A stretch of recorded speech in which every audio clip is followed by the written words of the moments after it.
ඕන දන්නවද මේ පුංචි අවුරුදු 7ක් විතර වයස ඇති මේ දරුවා කවුද කියලා? ඇහුවොත් නම් ඔයාලා පුදුම වෙයි.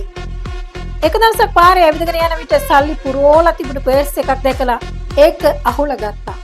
ඇරලා බලද්දි සල්ලි වලින් පිරීලා තිබුණා.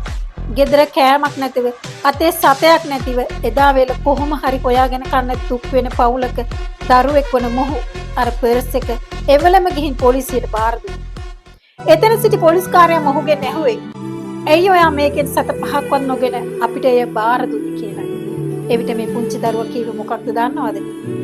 කවුද මහන්සි වෙලා හදපු සල්ලි වලින් මම සතුටු වෙන්න කැමති නෑ. එහෙම කළොත් මට ඒක දිරවන්නේ නෑ කියලා. පසුව නැවතත් පොලිස් කාර්යය මොහුගෙන් අහනවා ඔයාට මොනවා හරි දිරිමත් කිරීමට යම් දෙයක් තියෙනවද කියන්න කියලා.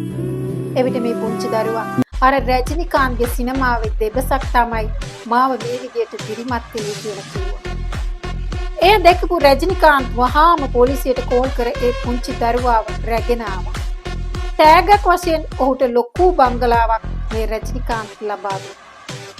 මේ වගේ ලස්සන ගතිගුණ තියෙන පුංචි ළමයි ඔයාලටත් ඉන්නවද? කමෙන්ට්